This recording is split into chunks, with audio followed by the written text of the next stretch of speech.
All right, this is the last training tape of the 2020 season. I think I have 22 plays, just some situational plays, a couple holds, no DPIs. Um, this is the last week of the regular season. This is the toughest week to work. Unusual playoff selections this year, so every team, a lot of teams think they still have a shot. And for those teams who don't have a shot, and if you have one of those games, it's probably going to be one of the hardest games you'll work this year because the kids have nothing to play for. The coaches have nothing to play for. So they're going to leave it out in the field and not worry about whether they have a next game or not. So I think you understand what I'm telling you. So dead ball officiating is going to be of the utmost importance this week. Okay, first play, we're going to talk about referee mechanics here, right? So we have trips to the bottom of the screen with the head linesman at the top of the screen.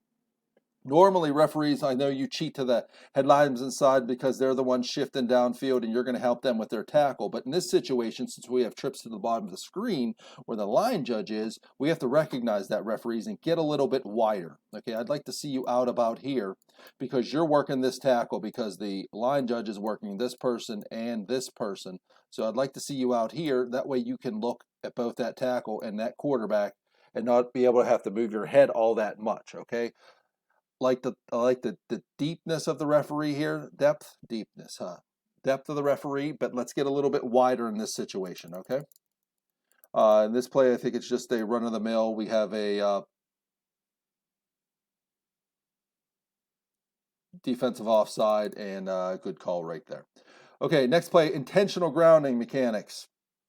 Okay, in this situation, you'll see that no one in the area, right? So what's going to happen? And look what's happening here. This head linesman's going to come in and run and talk to the referee and say, I have no one in the area. And that's exactly what that head linesman is to do. Now, I talked earlier on the tape, when referees, when you're officiating intentional grounding, what you have to know is, was this quarterback hit before or after he started this throwing motion? If we look here, he's hit right about the time he starts his throwing motion. So we're going to give him the benefit of the doubt in this situation and not call intentional grounding, because if he starts his throwing motion before he gets hit, then the likelihood of him being able to control where that ball is going goes down severely. However, if he gets hit and then starts his throwing motion and the ball goes to where it does, then he is likely trying to dump the ball and try to avoid the sack here. So referees, if that head linesman comes in and tells you, you know what, that there was no receiver in the area, all you say to him and say, thank you very much, but the quarterback started his throwing motion before he was hit, therefore we have no intentional grounding. That's exactly how you explain it to the both coaches, and we move on from there. Next play, illegal shift. I want you to watch the quarterback here. You can either call this illegal shift or illegal motion, but watch what the quarterback does here. He gets under center and boom, goes, right?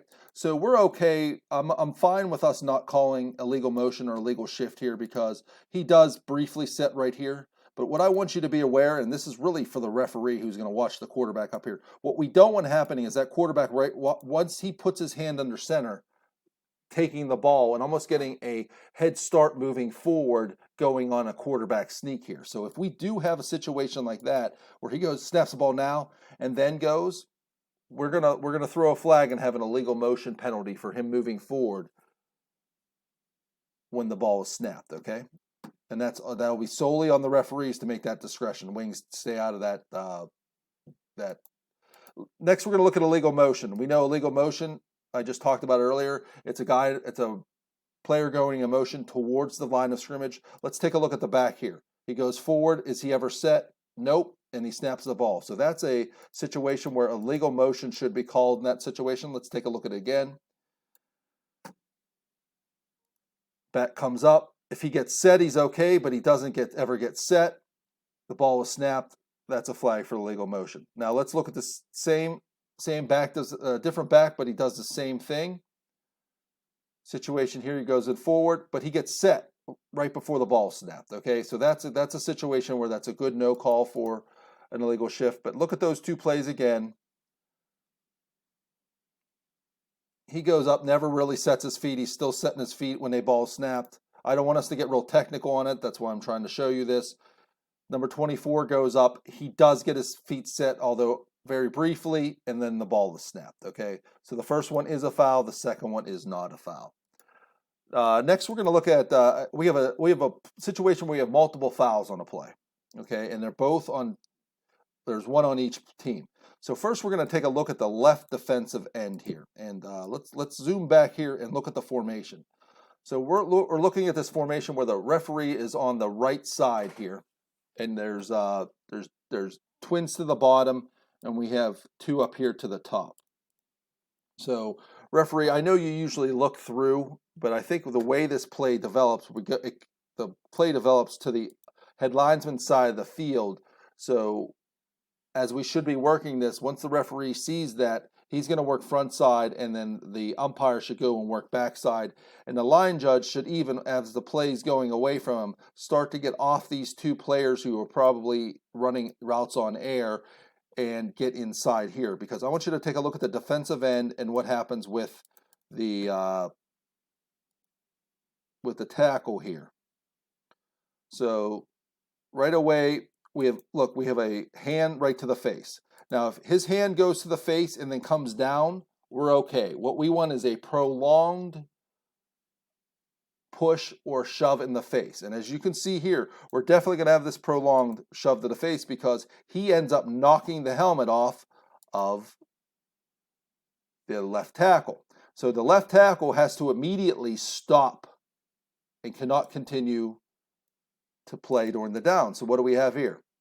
So his helmet comes off, and what does he do? He continues to drive the opponent and then drives him down. So we have a situation where we should have two flags on the play. One flag on number 52 of the defense for unnecessary roughness, hands to the face, and a flag on the offense for playing without a helmet. I'm not going to pretend to know what the foul is, whether it's unsportsmanlike or not. So look it up in your rule book. And since the left tackle lost his helmet due to the foul, directly due to the hands of the face, the left tackle should be able to stay in the game. So we'll probably have offsetting fouls here, replay the down, and that player can stay into the game there. Next situation here, like the other thing is, if you have this team, they're very aggressive. While this block is legal, I would hope that the field judge is running in here to help get these two players off of each other. Next play, I'll admit 100%, and you can even watch this on Saturdays and Sundays. When I replay a play and we have a face mask, the entire stadium goes, I don't understand how these officials missed this call. And it's true, except when you're on field level and you have players in between you. So we're going to watch the running back here who gets the ball. He's going to run up the middle, and then he's going to get his helmet ripped off on a face mask. And we don't have a flag on the play, and everyone's thinking, how the heck don't we have a flag on the play? So I'll tell you how the heck we don't have a flag on the play. The person who rips his helmet off is this person. Line judge is blocked out. I'm sure the umpire's officiating blocking in here, the line judge is officiating blocking in here, and the referee's working backside. So just it's very difficult. These are ones we get highly criticized on. I know we're not going to call it unless we don't see it, but this is a case where it's a face mask, another helmet foul, so 24 should be able to stay in the game if that's the case. Blindside blocks. So I want us to and it's starting to happen a little bit more. I'm seeing these in games that blindside blocks are occurring on receivers running routes. Okay, and they are called a blindside block by the defense. So watch this receiver who runs a route over the middle. You can, and I think I've stated this in an earlier video, and if I haven't, it's okay. I'm sorry. But this receiver can get blocked from the front. This linebacker can come up and hit him from the front, just as long as the ball's in the air, and not hold him up, and it be perfectly legal. But what the linebackers or the defensive backs cannot do is hit them from the side and knock them down. So watch what happens here. Number 24 goes over the middle and just gets annihilated by number 44 in the white. gets knocked down and hit the ball's in the air and it goes bouncing here. Okay, so in all seriousness, we can have one of two fouls here, and they both carry the same weight, I believe. But we could have either a unnecessary roughness blindside block, or we can have defensive pass interference. Now, who's going to see this? Okay, we're looking at the formation here. We have double-double. So we have the head linesman, line judge on the slots. And the line judge is actually probably going to work snap, tackle, back. So when this guy goes over the middle, by that time, the head linesman should be sliding downfield, okay? And might be able to catch that and that guy get hit over the middle, whether it's not a blindside block or defensive pass interference. Line judges can also do that. So line judges don't get so look what happens here. If you work snap tackle, this tackle is just, he's head up. There's nothing going on here. This back, he's air. Don't officiate air. You have a guy that's going across the middle here. You have another person that's going across the middle here. There's a lot of things that can happen here with these two players that your eyes should go to them instead of worrying about all of these players back here at this time, because you have a referee and umpire who can help you officiate those. These players can go and they can set a pick. They can go and knock one of them off their route. They can get held coming across the middle, or that they can have what happens here is get knocked over coming across the middle. So I know it's a big risk assessment whenever we're trying to decide our keys, but when you have people going towards, you have receivers especially, going towards the middle of the field and they're your keys, stay with them, okay? Another play, same sort of thing happens here. We're going to watch this player on the defense and watch what he does.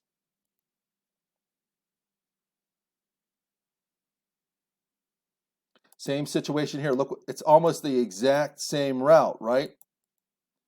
We have two slots running right over the middle. Same route here, right? And number two comes and boop, picks him off. And I'll tell you this, I don't care that the quarterback got hit and sacked. This is still a foul. It's a foul right here. The quarterback still has the ball, in my opinion. So I would say I would give the ball back to the offense, penalize the defense 15 yards, and move forward from there. Next play, we're going to talk about a holding. And I've talked about, we're doing a really good job, a lot better job with holding. And I've talked about, point of attack holds, and we call takedowns everywhere. I want you to take a look at the matchup, what happens with this player right here. So we have a run to the top of the screen, and we have number 69 of the blue team. So this is a situation where right here, referee should be working this side. Our umpire should be working backside back here. And also our line judge or head linesman should be working here. We cannot let what happens here to this player. I don't care that the ball goes to the other way. I mean, he's just getting grabbed and he just can't get off of the player, and he just gets pulled to the ground. I know it's not a point of attack foul, but it is a holding foul. We can't let offensive players do that to defensive players, so that's enough for a holding call. Forward progress. We do have to improve a little bit with forward progress here, because we're going to get ourselves in trouble, and it's only going to be to our undoing. So we have a pass to the top of the screen happen here.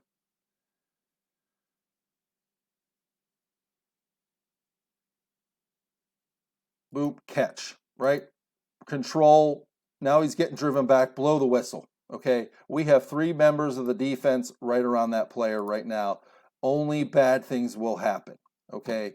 This is where this guy will hold the spot, and you watch these players and get on your whistle. Because what's going to happen, and it almost happens here, is he gets driven backwards, and then if he gets picked up and slammed, then we're going to call a foul on the defense for unnecessary roughness, which we should, but it's because we didn't get on the whistle quick enough. I can't hear the whistle, but I would hope that we're on the whistle by this point.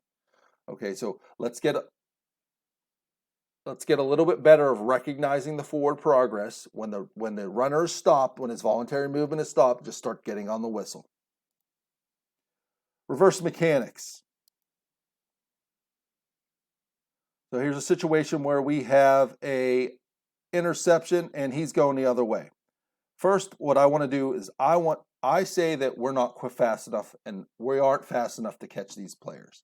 So this either head linesman or line judge, the only thing you're busting your butt down the field, and that's great, and that's exactly what you should do.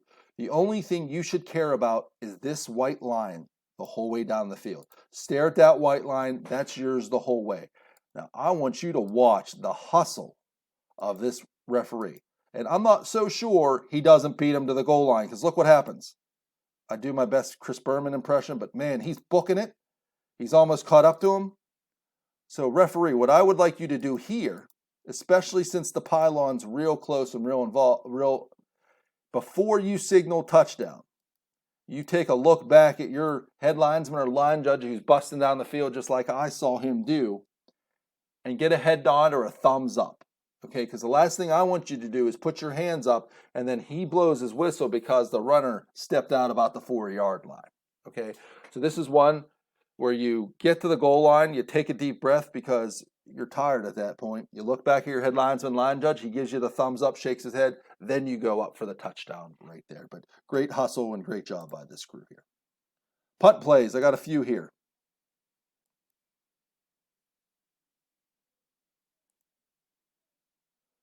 Watch, I think it already happened, but let's watch the movement by this up back here, right? Okay. And let's look at the down and distance. It is 4th and less than 5 yards to go. So the offense knows if they get encroachment by the defense, they're going to get a free first down. So keep that in your head whenever you're talking about situational awareness.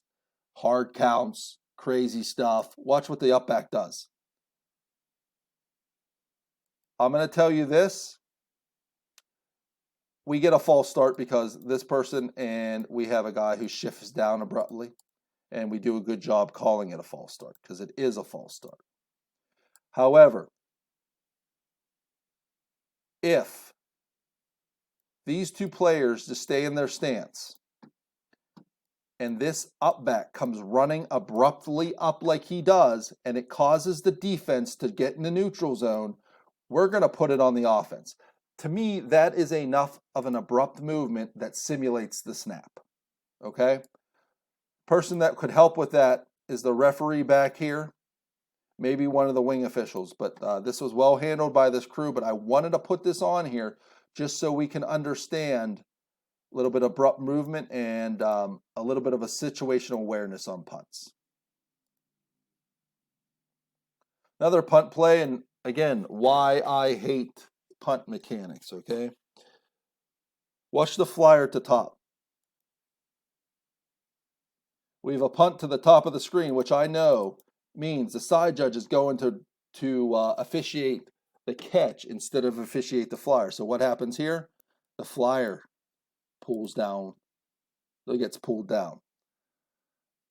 I've made my suggestions in an earlier video, but even though this punt goes out of bounds like the way it is, that is a flag for a hold.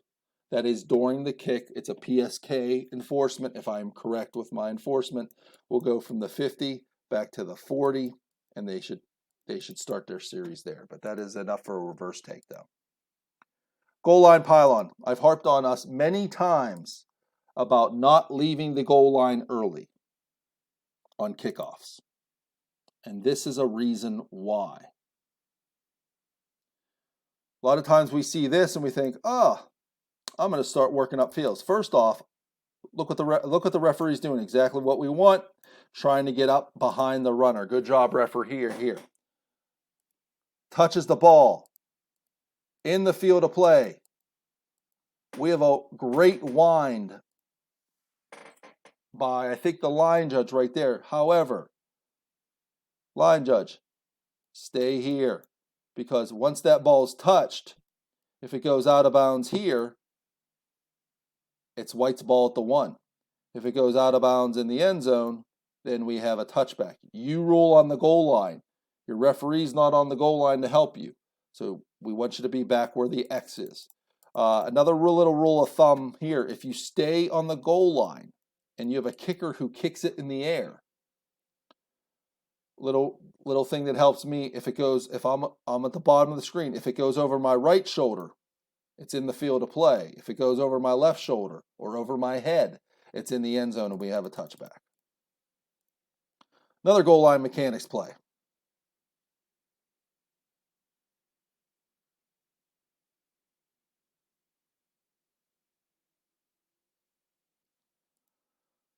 We have a catch, another good job by the referee.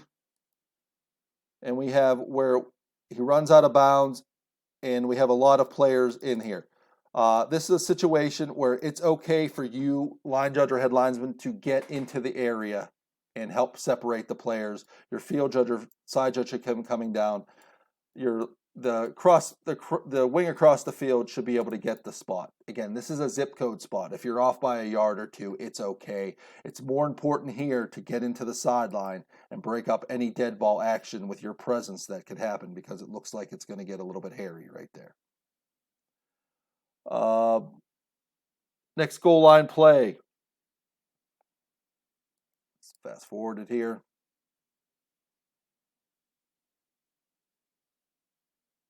Okay, here we go. Where should we be? Wings on the goal line, because it matters where the ball is not where the player is. So we have to judge if the ball has crossed the goal line or not. Referee, I would like to see you behind the runner. Let the wings, line judge and head linesman, stand on the goal line and rule whether the ball crossed the goal line or not. Next play, I want us to take a look at what happens to this player, right, or what that player does right here. So watch that player. So he has right here, this offensive player is trying to get to the second level, and this defender is actually holding him back. Okay, this is done a lot on teams that run the option, mainly because they don't want those linemen getting to the second level, so they hold them, right? So right here, we have defensive holding on number 52, and the person that's going to pick that up is the umpire, right? But watch what 52 does. He then picks him up and slams him. That's enough for an unnecessary roughness. And then what happens after play is this player in red gets up and slaps the player in white in the face, and we flag him for an unnecessary roughness foul, which is the right thing to do. So we have multiple fouls which offset. But I just wanted to give you an example. We don't see many examples of defensive holding. That is an example of defensive holding, which turns into an unnecessary roughness because he picks the player up and slams him to the ground. But this crew did a good job and stayed with that action and got the hit to the head by the team in red. 4 more plays. We're going to look at the mechanics by the side judge or the field judge at the bottom of the screen. We have a pass that's crossed the end zone.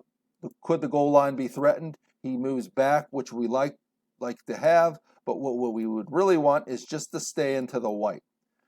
When you're here and you read that the goal line could be threatened, it's okay, but let's just stay into the white and officiate the play that way. False start mechanics. Okay, so I talked about this a little bit last week when we're near the end of the half of the game, and someone corrected me, and when I said it's under 4 minutes. Yeah, the rule book says it's under 2 minutes, but as a crew, we should start considering it under 4 minutes, okay? Especially if it's a tight game, a 1-score game or a field goal game. We don't want to let teams get unfair advantages by fouling, okay? We have the discretion by the rule books to if the team ahead fouls, the opposing team we could put it on the snap, okay? But this is a situation where this is a dead ball where the clock will start on the snap. Okay, and this is where field judge and side judge, I can't remember which one of you have the game clock, but this is where your awareness comes into play, okay? You got to be very diligent on the clock. So I don't know the exact time in this game, but if we had 52 seconds to go in the game, and we all know clock operators are not the sharpest tools in the shed. So what we have here is we have a false start, and the play starts to happen. So this is why I preach to you all about throwing flags and hustling in and killing the plays. Because if we let stuff go like this, we could have time tick off the clock. So if we started with 54 seconds on this play and the clock operator ticks it down to 52 and we don't notice it, we've lost 2 seconds for the team on offense when it could be critical. But that's what I would hope, that either our field judge or side judge, who's responsible for the clock, would come in and run to the referee after he announces false start offense, 5-yard penalty, replay first down. Oh, what? Reset the game clock to 54 seconds. So that's where, and we have to be very, very diligent with that, especially at the end of the game.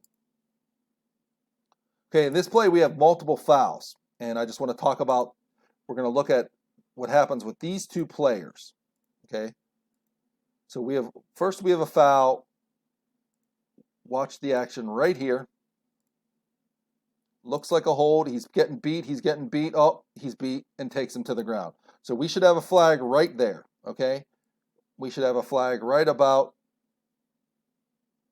now, right?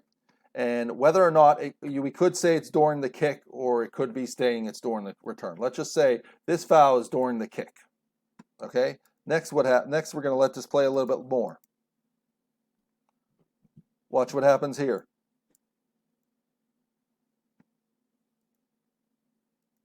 We have a foul during the return. So the reason I put on this play, and you could probably say to me that this probably happened, you could even have it during the return. But it's very important that the hold is happening here, the ball is still bouncing here. So this foul is during the kick, this foul over here is during the return. It is very important to those who throw the flag to give the referee the status of the ball. So the person who throws this flag is going to tell the referee, during the kick, I have holding 52 on the return team. Okay, well, what's the enforcement for during the kick? PSK. This one, during the return, I have a hold on number 23 on the return team. Well, what's going to happen? Where's that happen? That flag's going to be here. Where's the enforcement for that spot for that? It's going to be right here, because the run is ahead of the foul. So this is just, when we have situations like this where we have multiple fouls, to me, it's a very easy decision to make. We don't need to go to the coach. The coach is going to take the foul that's going to be at the end of the kick and go back 10 yards from here. There's no need to tell him that. Make the decision as a crew. We're going to say, we have 2 fouls on the play, both by the return team. Holding, during the return, holding, return team number blah, blah, blah. That penalty is declined. During the kick, holding, return team number blah, blah, blah. That penalty is enforced for the end of the kick, first down. And we move on from there. Last play, and this one is a doozy, and I'll tell you that. I showed you last week one on a hook and lateral. Well, look what happens here. And this is an extremely tough play to officiate. So I'm going to play what I hate, is called Xbox officiating. Look what happens here. We have a receiver, he catches it. Now we have catch, body part down, act calm into the game, right? So we have a catch here, no doubt. So if he hit or loses control of the ball right here, we have a catch fumble. But watch what happens here. Pitch forward, right? It's either a pitch forward or a handoff forward. That is an illegal forward pass. Again, I'll be honest with you, I have no idea who's going to get it. But this is a situation, if you have this team, it might be best to talk to them about it and say, you know what, coach, we watched a little bit of your film. We know you run a hook and lateral. Just make sure that lateral is backwards. Okay? But anyways, that's it for this week in the season. Got any questions, please let me know, and I appreciate everyone's diligence watching all of this.